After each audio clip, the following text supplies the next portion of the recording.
Sup, you beautiful bastards? You're watching the Philip DeFranco Show, and we got a lot of news to talk about today. We break down the insanity that was the Drake versus Kendrick feud playing out this weekend and all the allegations. Sony's now backing down and apologizing after getting a severe backhand from gamers this weekend. The tragic and bizarre situation around a South Carolina's pastor's wife's death being investigated. And what's actually happening with Israel's military calling on Palestinian civilians to evacuate parts of Rafah, while Hamas is saying they're agreeing to a ceasefire deal. And then there's even more we gotta talk about today, so just buckle up, hit that like button to let YouTube know you love these big daily dives into the news, and let's jump into it. Starting with, Drake is a pedophile and Kendrick Lamar is an abuser. Those are two of the biggest allegations that have come out of this ongoing feud we've seen. Which, by the way, things have been moving so fast in this, I wouldn't be surprised if by the time this episode gets up, Kendrick's released a full diss album. And the album cover is like a photo of Drake shaving from outside of a window. Because, well, we talked about this last week, over the weekend, 5 more tracks dropped, with everyone that's been living for this absolutely feasting. We're talking about nearly half an hour of new music. Which, on that note, like, we're not gonna go into every single detail about these songs. I'll leave that to the channels that have been dropping 60-minute breakdowns of each song as they've been coming out. Right, my main job is to try to make this consumable, even though I've personally been consuming all of this like it's a true crime podcast. And on another note, we're only gonna be playing Kendrick's music just because right now it looks like he's not copyright striking anyone. So if you're wondering why we're just playing him, that's why. But to get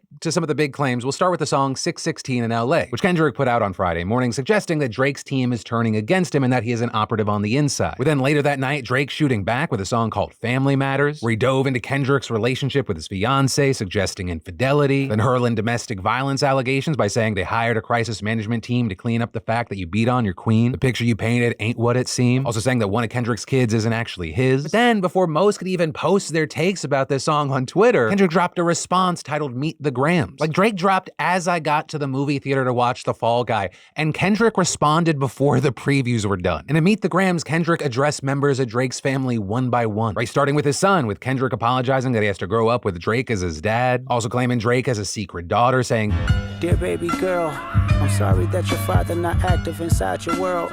Should be teaching you timetables or watching Frozen with you, or at your 11th birthday singing poems with you." Kendrick also, let's say, strongly suggesting that Drake employs sex offenders at his label and is a predator himself. But then Kendrick on Saturday night going, "I don't even need you to respond," dropping another one. And it felt like with him putting out Not Like Us, that one, he was taking on the criticism that he had not dropped something that you could dance to. Because I gotta say, it was easily the most danceable song in just this whirlwind of releases. But it's also a weird song to dance to because it has lyrics like, "Certified lover boy, certified pedophiles. Say Drake, I hear you like I'm young. Ain't you tired? Trying to strike a chord and it's probably A minor." As well as Kendrick going to the well again, saying that Drake is a culture vulture, saying he's not a colleague, he's a colonizer. And then all of that bringing us to the latest song, at least as a recording, The Heart Part 6 that Drake put out. Right, and this song prompted just a metric fuck ton of discourse. Right, first, Drake denying that he has a secret daughter, claiming that his team fed Kendrick that false information to see if he would bite. With him also denying being a pedophile, saying this Epstein angle was the shit I expected. With Drake continuing, "If I was fucking young girls, I promise I'd have been arrested. I'm way too famous for this shit you just suggested. Only fucking with Whitney's, not Millie Bobby Brown's. I'd never look twice at no teenager." Right, and all of that elicited a ton of responses. Right, especially because it comes as there's long been claims or rumors about Drake having inappropriate relationships with underage girls. And a lot of people just thinking those lyrics aren't how you shut it down, writing things like, "I'm too famous to be a pedophile is crazy considering Weinstein, Epstein, Cosby, R. Kelly, the list goes on. And if at any point in your life you have to say, I expected you to compare me to Jeffrey Epstein, then you should immediately reflect on the choices you made to get to that juncture." Along with bringing up Millie Bobby Brown on that track when Kendrick never mentioned her as the most telling slip-up. But also, that wasn't even the part of the song that ignited the most controversy. Right? Because in that song, Drake also said, "Mother,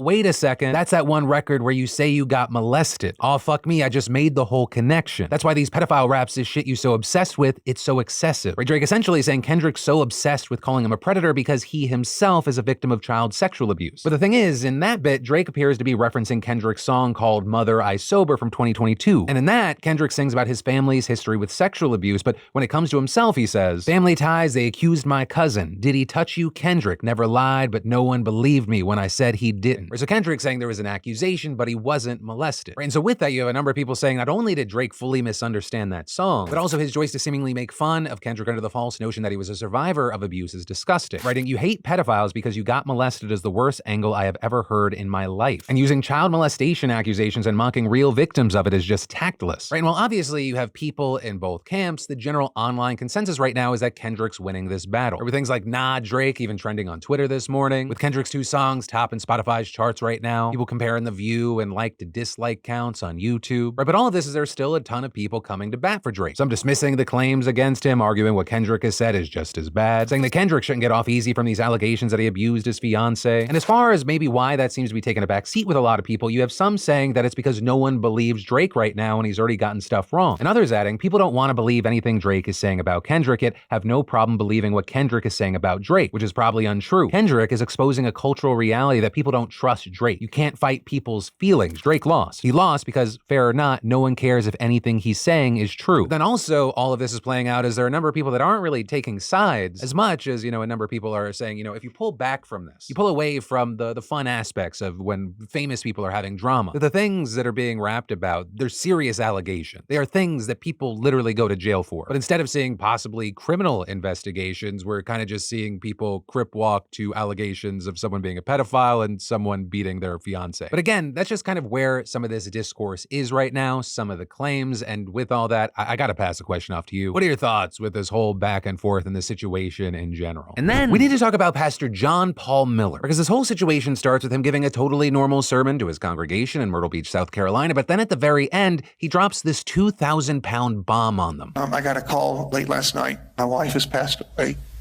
And yeah, it was self-induced. It's all I can. Yeah, I'm just kind of going on adrenaline right now. So y'all pray for me and my kids and everybody. And she wasn't. Y'all knew that she wasn't well mentally, and that she needed her medicine that was hard to get to her. Right, so reportedly, police found his wife's 30-year-old Micah Miller's body on Saturday, April 27th. She was in the Lumber River State Park, about an hour's drive from Myrtle Beach. But despite John Paul's claim that she took her own life, police haven't released her official cause of death, and they're still investigating what happened. Also, if you ask Micah's friends and family, her death smells a lot less like a suicide and a lot more like murder. With her friend writing on Facebook, "I talked to her multiple times in her final week here on Earth. She was making plans to get her hair cut, getting help with her car payment because she was a little short after paying her divorce lawyer, and planning to meet us for the second service at church on Sunday. My final text with her on Friday at 9:19 p.m. was a woman making plans to live. What happened between Friday night and Saturday?" Right, and as far as that divorce lawyer part, Micah actually filed for divorce back in October, though the case there was consensually dismissed in February. Though according to Fox News, she filed 3 different separate support and maintenance requests since last year, with those allowing one spouse to receive court-ordered support from another spouse without officially divorcing, with the last one filed on April 16th, just days before her death. Also notably, in March, Micah posted this video with a caption, "Please share this with anyone struggling with leaving a dangerous situation." God hates divorce because it hurts people. But does abuse hurt people? How do you think God feels about that? And reportedly in 2 police reports that same month, Micah said that her tires were punctured by a sharp piece of metal twice in 1 week, with her believing that it was done by a suspect whose name is redacted and who had a history of doing similar things to her, with her also reportedly noticing strange activity, and she believed that people were following or watching her. And then later that morning, while she was at a gas station, the suspect reportedly pulled up next to her pump and tried to talk. But there, she told him to go away, and when she took out her phone to record, he sped away, with him later returning when she was at a nearby car dealership and then calling her from an unknown number. At which point, Micah told an officer she was afraid for her life, explaining that she blocked the suspect's number but still received calls and texts from other numbers. And then, after the cop left, Micah contacted him and said the mechanics found a tracking device on her car. Right, so we don't need to be Sherlock Holmes to fucking connect the dots here, which is why you had dozens of people protesting outside the church over the weekend and the hashtag Justice for Micah spreading on social media. But on the other side of this, John Paul claims that Micah was open about her mental health struggles for years, with him telling ABC. She had struggled with suicide before, and each time, helped her through it, took her to her doctor, and we got through it, and everything was fine. And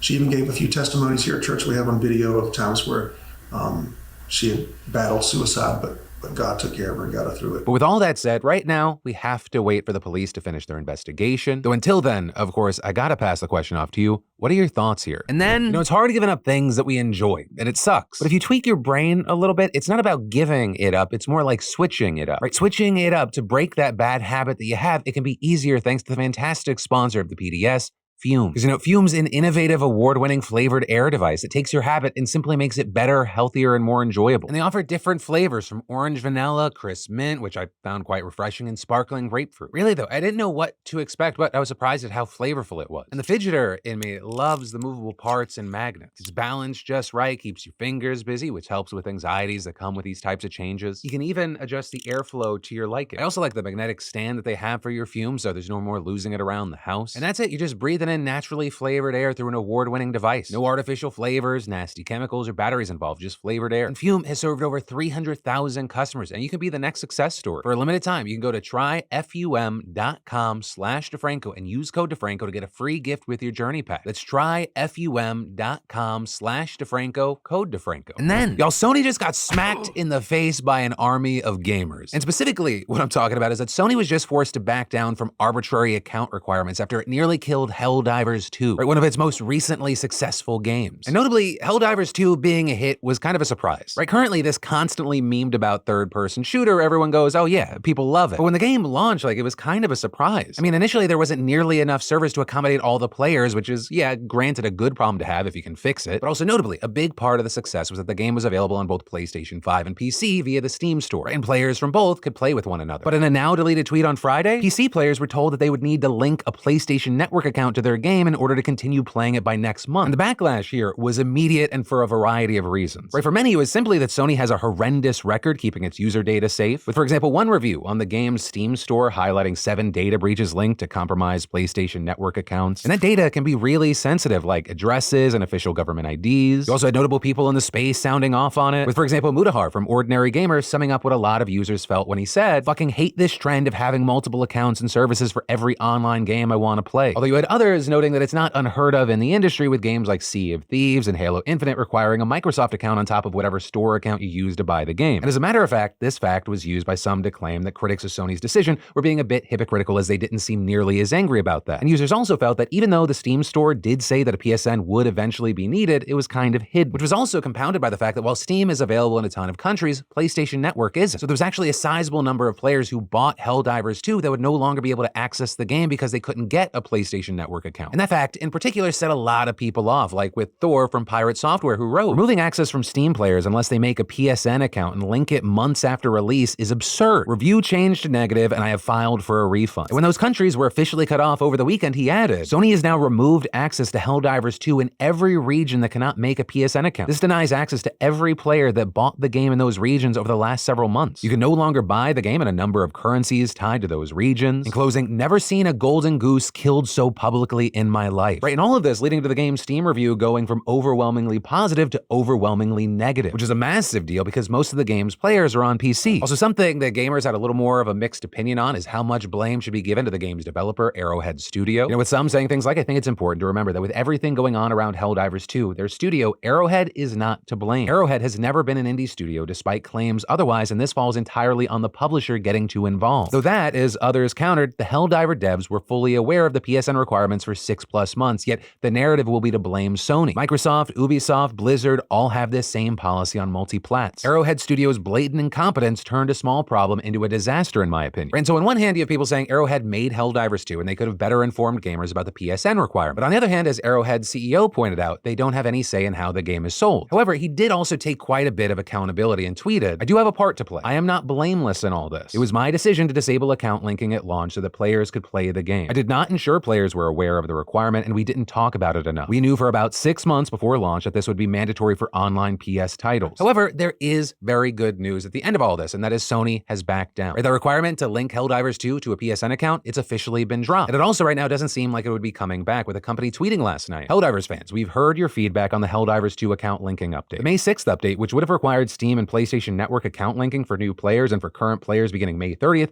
will not be moving forward. And adding, we're still learning what is best for PC players, and your feedback has been invaluable. Thanks again for your continued support of Helldivers 2, and we'll keep you updated on future plans. And so we've since seen this decision being widely celebrated ish. Obviously fans are excited this won't be a requirement anymore, but as Thor pointed out, while this is a victory for the players, you've left a lasting stain on your brand as a publisher. Many people have very little reason to trust Sony going forward. Moving the business before you understand the player base is never the right choice. So right now, one of the big questions is, what will this game look like, let's say a week from now? Or will this cause players, fans of the game who vowed to leave the game, to come back? Is this going to have a lasting impact on the player base, or will we look back and go, oh, remember that stupid speed bump? But to look at Sony's double back here, I think the thing that is undeniable is that shows that players have power together. And it's obviously easy to say this looking back and seeing what a disaster this was. But at the very least, it seems like Sony could have at least tried to incentivize people and make it optional to connect a PlayStation Network account. Because they obviously knew people were going to hate this. That's why it wasn't there at launch. So why not make it optional and give people super credits for attaching an account? Did you think that the uniquely unified and passionate fan base that you created was going to like this? But ultimately, where I'll end this, I got to pass the question off to you. If you're someone that's a part of this community, or just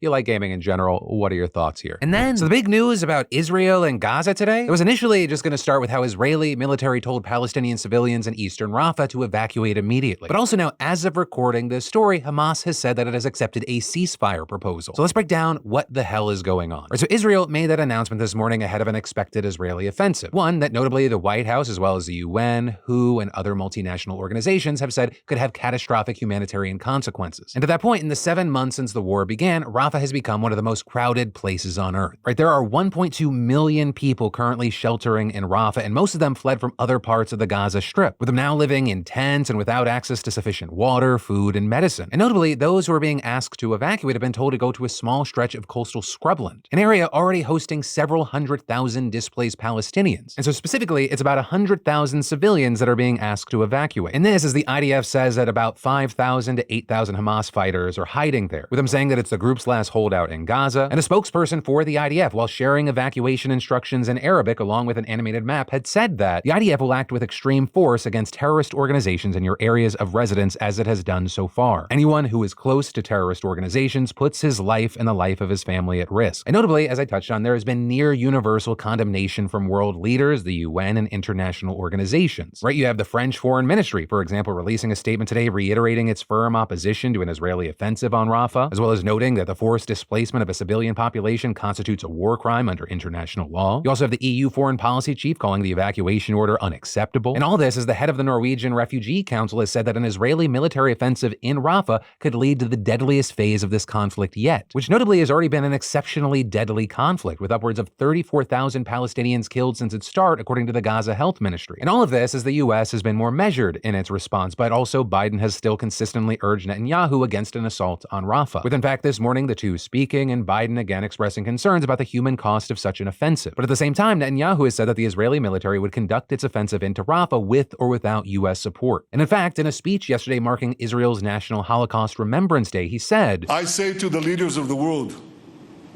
no amount of pressure, no decision by any international forum will stop Israel from defending itself. If Israel is forced to stand alone, Israel will stand alone. And building on that, Netanyahu has also notably said a Rafah offensive would take place with or without a hostage or ceasefire deal. And so with that, the news coming out today that Hamas has accepted a ceasefire proposal has to be taken with a grain of salt. For one thing, it was reportedly a proposal put forward by Egypt and Qatar. And as of recording, the Israeli government has said that the country's military operation in Rafah will continue while it considers that proposal, with actually, as we were finishing up today's show, multiple explosions now being reported there. And notably, while the full details of this proposal haven't been released to the public as of recording, it's reportedly not within the framework put forward earlier by Israel. And that because it's apparently geared toward eventually negotiating a permanent calm that would lead to a full hostage release and Israeli troop withdrawal. Though the first phase would involve only limited hostage release and partial troop withdrawal. But it's still a potential problem because so far the Israeli government has only expressed a willingness to agree to a temporary ceasefire, with them basically having said that they're committed to continuing their military offensive in Gaza until it deems the group to have been completely eliminated. So basically we'll still have to wait to see what happens here. But as of recording, it doesn't appear that there's any reason that anyone should be getting their hopes up. And notably, all of this playing out is not everyone in Israel agrees with their government. With, for example, this weekend, we saw thousands protesting in Tel Aviv, with them demanding that Netanyahu accept the ceasefire agreement with Hamas that would bring the remaining hostages home. Which on that note, it actually brings us to the protests that are happening here in the US. One of the latest incidents getting a lot of attention is what happened at the University of Mississippi, where you had dozens of students gathering to protest Israel's war in Gaza and calling for their school to be transparent in its potential dealings with Israel. Though notably, in this case, they were outnumbered by hundreds of counter-protesters, with outlets like The Guardian saying it was a scene that evoked memories of the resistance to the civil rights struggle in the US South 6 decades earlier, and that because a number of the counter-protesters made what the school called offensive, hurtful, and unacceptable statements with racist overtones, with the most viral clip showing a group of white guys and a young black woman, with at least one of them seeming to make monkey gestures at the woman, with notably the fraternity that student belonged to actually responding pretty swiftly, releasing a statement yesterday saying the responsible individual was removed from membership. And also notably with that, the university's chancellor has said that an investigation has been launched into one student and that more may follow. But this is you have some Palestine supporters saying, they're frustrated that those who might denounce their movement as anti-Semitic are failing to denounce anti-black racism that was seen there. Or with Georgia Rep. Mike Collins, for example, signing a letter to universities last December about combating anti-Semitism. But then a few days ago, he shared that video from the protest with the caption, "Ole Miss taking care of business," resulting in reactions like one commenter thanking him for confirming that he's a massive racist piece of shit. But then, as far as campus protests in the rest of the country, some of the biggest news there has to do with Columbia officially announcing that it's canceling its main commencement ceremony, with the school there saying that instead it would hold smaller ceremonies for each of its 19 colleges. And one of the main reasons cited was security. We also got news out of USC, which is the latest school where an encampment's been cleared by police, with the university and reporters for the school newspaper notably having conflicting accounts of what the encampment was like, or with the student reporters notably saying they had seen no evidence of the university's claims of outside agitators and an alleged assault on a police officer, with one also claiming that the encampment was safe until the police showed up. And then finally, regarding campus protests, there was the news out of the University of Chicago that they've suspended talks with protesters, with them now saying they want the encampment on its campus gone. And that's pretty notable because until now, they were one of the few colleges to allow dozens of tents to stay up. And the university's president there is saying it was because they wanted to show, quote, the greatest leeway possible for free expression. Which actually, on the topic of free expression, let's go back to the situation in Israel. Right? Because on top of all the other stuff that's going on, one of the big things being talked about is that the Israeli cabinet has officially voted to shut down Al Jazeera's operations in the country, with the shutdown involving closing the network's Jerusalem offices, confiscating its communication equipment, and blocking its broadcasts and access to its website. And while supporters of this argue that Al Jazeera poses a threat to national security, we saw the Foreign Press Association in Israel saying it is a cause for concern for all supporters of a free press, adding that Israel is joining a dubious club of authoritarian governments, and ending their statement by saying it is a dark day for democracy. And Al Jazeera, for their part, they of course have condemned the decision, noting that the closure of their offices ironically coincided with World Press Freedom Day, and arguing that this is a part of the government's effort to conceal its actions in the Gaza Strip. But as far as what is actually going to happen here, what is going to come from it, we're going to have to wait to see. It's all happening in real time, so very likely we'll be talking about this again tomorrow. And then, finally today, on a lighter note, we end on commentary. Well, one, we dive into the comments on the last show and see what y'all had to say, my reactions to it, stuff like that. And two, I kind of more just shoot the shit with you on a friend-to-friend level. Which actually, to start with, I will say I am disappointed. I saw the news that the Fall Guy is doing bad at the box office this weekend. Because, in an entertainment landscape where we're always kind of whining that we want fewer comic book movies and endless sequels, we then often see those new original things failing, which then feeds the issue that we say that we have. But I gotta say, if you were on the fence about the Fall Guy, it's a fun movie. I give it a strong recommendation that goes beyond just, Ryan Gosling being just randomly charming. With that said, let's dive into the comments on the last show. Starting with a comment that I actually wrote, because the last show was actually 3 hours late because YouTube's back end was busted. Though luckily it ended up not killing that video. But just to verbalize the comment I made, if you ever think that a Philip DeFranco show should be up and it is not, one, I will almost always tweet about it. And two, you can always go to phillyd.tv. Because if YouTube's broken for us like it was Thursday, you can still watch the show over on Spotify or listen to it on Apple Podcasts, which are linked up at the top. There's also the ad-free version of the show that's uploaded to phillyd.tv that's processed there. So that is the paid version. And of course, there's the free ones, which is what I'm going to recommend to 99% of people. Also, as far as other comments, there was a lot of concern, but also kind of joking about the Boeing situation. Right? Organized Bonfire saying congrats to Agent 47 for receiving Boeing's Employee of the Year award. Generic Oxygen joking that Boeing just said they learned their lesson, but the lesson was that the other Boeing employee's death was too obvious. RG Beanie saying anyone speaking out about Boeing needs witness protection and just go off the grid, arguing this is hardly a coincidence. They are completely capable of this. They're also an arms manufacturer after all. And Overrested Foresight adding, I was on the, okay, that's a weird coincidence, but suggesting Boeing was involved is too much a conspiracy theory boat right up until the second one. There was also pretty much universal agreement about my disgust of that father, with Doug Castle saying, as the dad of a 6-year-old son, this story makes my blood boil. Phil hit the nail on the head. That man doesn't deserve freedom, let alone the name father. And Alnora saying, one thing not mentioned in this video about Corey is that the mother had repeatedly made reports to CPS but was brushed off and they never investigated. And noting before his death, she had filed for emergency custody but was rejected. The systems failed that kid. And finally, most everyone was on the side of MKBHD ADHD and this whole controversy and backlash. People like Knight saying he did nothing wrong. Can someone please help me understand why people are so mad at someone giving their opinion? And Brett James responding because AI bros are the new NFT bros. They can't take valid criticism. And Foresight popping in again saying people like to think that individuals have power over the world. Instead of this company failing due to providing a bad product and loss of hype, people like to distill complex situations into one man destroyed this company. And Chaz adding, I think Marquez's observation of everything being delivered barely functional is spot on, and it may even contribute to the way people seem to become so obsessed or emotionally invested in corporations. But that is where your Monday evening, Tuesday morning dive into the news is going to end today. But don't you worry, because remember, my name's Philip DeFranco. You've just been filled in. I love yo faces, and I'll see you right back here for more news tomorrow. You on my mind a lot. Don't need no time watch. I don't know how I got you in my pocket spot. Yeah, that's babe, miss you every day. You like my oxygen.